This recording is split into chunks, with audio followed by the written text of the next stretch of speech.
Some PS1 games are still worth your time in 2024, and we're going to highlight some that proves that, unlike us, as we shake our fists at clouds and have terrifying visions of the future every time we stand up too fast, have aged really, really well. Beauty is in the eye of the beholder, but these PS1 games still look and play for us like it's 1999. If you miss being a Blockbuster member and renting The Matrix on VHS, then you've got the next best thing right here, being a member with us on YouTube for just a single quid or a freedom note. Okay, we don't have Keanu Reeves, but we're still cool. I'm still cool. Hello viewers, it's good to see you. I'm Will from Cultured Vultures, and this is 10 PS1 games that aged really, really well. And please, don't forget to like and subscribe. Number 10, Metal Gear Solid.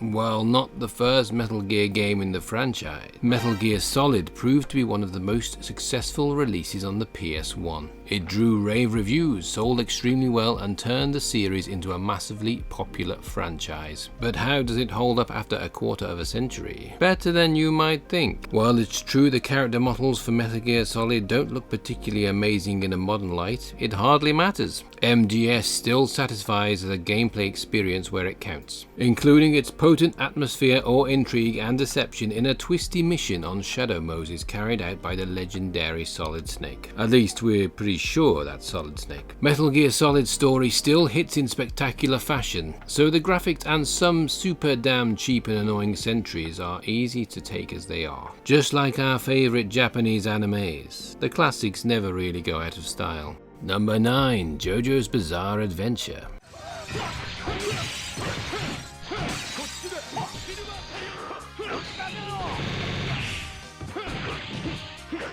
JoJo's Bizarre Adventure is one of the rarest PS1 games that your money can buy, which is to say that's quite a bit of money. It is also one of the wildest and most entertaining PS1 fighters that Capcom ever released, and that's certainly saying something for a developer and publisher that had so many good PS1 games. Based on the long-running popular anime and manga series, JoJo's Bizarre Adventure doesn't require you to know any of these characters or stories to enjoy the game itself. The game does offer a wildly entertaining story mode that's nicely self-contained, and there's a 2-player arcade-style fighting if you and a friend want to pick one of the game's outlandish 18 characters and go at it. JoJo's Bizarre Adventure has the same visual flourish and unique storyline that made it a breath of fresh air back in 1999, and definitely holds up beautifully today. Good luck holding up your marriage if you ever drop 300 bones on buying this physically though. Jeesh.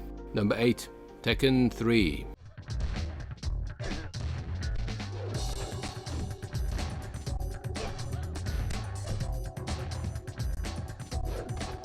Tekken continues to be a popular, successful franchise in the modern era of gaming, but for some it has never been quite as much fun and even pure as it was in 1998 with the PS1 release of Tekken 3. The arcade version of the game, released a year earlier in 1997, was considered one of the best fighting games of the year. The PlayStation 1 port not only kept everything that people enjoyed from this amazing 3D brawler, it also added a variety of secret modes, extra characters, and enough depth to keep you busy far longer than most fighting games did at the time, and maybe even most fighting games today. The great thing about Tekken 3 is that it almost completely retains everything about it that made the game such a monumental release for Sony's console. The fighting is addictive, complex, and as fast-paced as ever. Pick it up today and you will no doubt have to commit a whole story playthrough with lore, and then constantly kicking your mates in the face until they burst into angry tears. Good times. Number 7, Mega Man X4.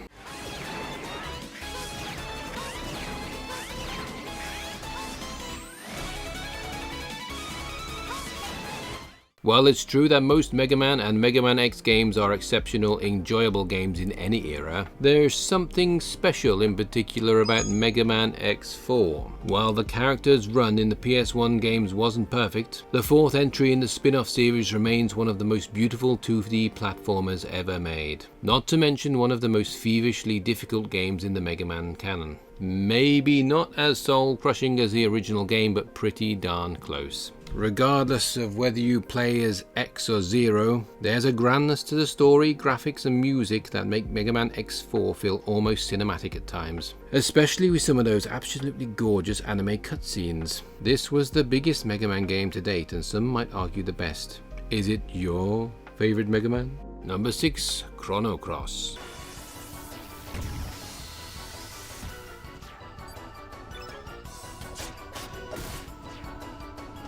Chrono Cross is a weird sequel to Chrono Trigger, if you even want to call it a sequel at all. Taking place in a very different world with very different characters, the game is really more of a sequel to a Chrono Trigger spin-off. Regardless of its connections to one of the best SNES RPGs of all time, Chrono Cross remains one of the most singular and most ambitious RPGs Square ever developed for the PS1. And given the company's resume, that's saying a lot. Okay, maybe not these days, but you know what we mean. A massive cast of endearing characters, likeable leads, and a quirky sense of humour give Chrono Cross a one-of-a-kind tenacity that's eminently appealing. The gameplay, environment and pacing all point to an amazing development team, and the sort of games that Square, or really any huge studio, doesn't seem to make anymore. It's a little funny that a game with such a focus on travelling through time will be such a timeless RPG classic. If you're a big Chrono Trigger fan that just keeps putting off this game, then there is no time like the present. Number 5, Tomba.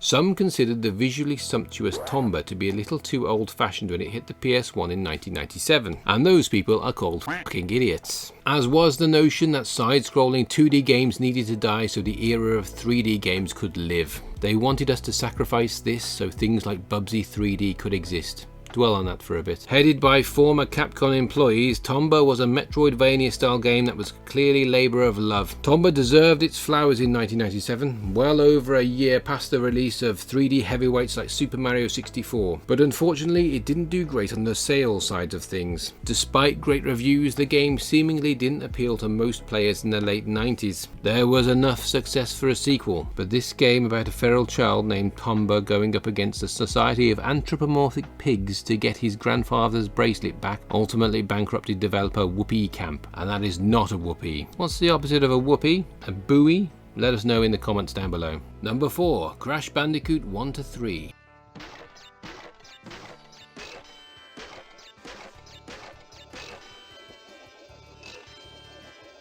Between 96 and 98, Naughty Dog gave us one of the greatest video game trilogies of the era. While Crash may have not bested Mario as his early commercials aspired to do, he did help establish PlayStation's identity in a very distinct, entertaining and slightly more edgy way. This guy's wearing jorts. As playable now as they were decades ago, we are cheating a little bit to include all these games in one entry, but eventually they would become known as the Insane Trilogy because they ultimately make up a single playing experience. Each game in this series of challenging, multifaceted platformers is a striking improvement over the last, particularly the leap in between the first and second games. They all still look and sound excellent, and when you play them all at once, the result is something quite special. You can see that these games still have the same punch and charm as they did back in the 90s. And while we're at it, let's chuck in Crash Team Racing. Why not, eh? Number 3, Suikoden 2.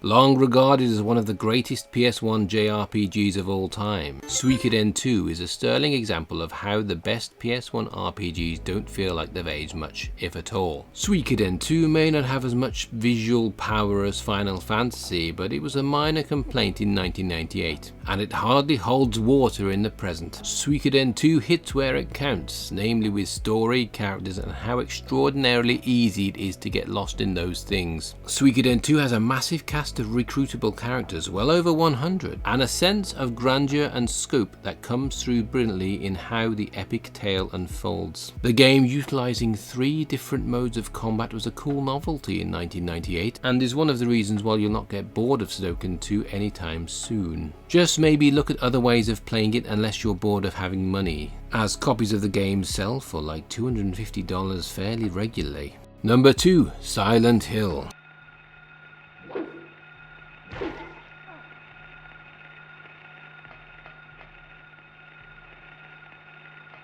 Given Konami's stunning range of quality games on the PS1 in the 90s, it's easy to see why some mourn the current state of the publisher, though they are trying to change their image these days, even if they end up botching the current renaissance. At least we have some fantastic classics like the 1999 survival horror classic Silent Hill, to remind us of just how good we had it sometimes back in the heyday of the PS1. Silent Hill was initially compared to Resident Evil, but very quickly established itself as something altogether very different. You generally don't get to blast your way out of danger in this small town hellscape, which begins with you simply searching for your daughter in an extremely creepy unknown place. You have to think. You have to move, you have to pick up the radio from the diner, or have a very, very bad time. Silent Hill is still a masterwork in survival horror, even if some of its absolute roughest edges could sharpen Pyramid Head's comically sized sword knife these days. There's just a feel to the early Silent Hill games that's so completely impossible to replicate that also makes the game feel timeless. Here's hoping Konami's plans to bring Silent Hill back from the dead doesn't end in tears. And number 1, Castlevania Symphony of the Night.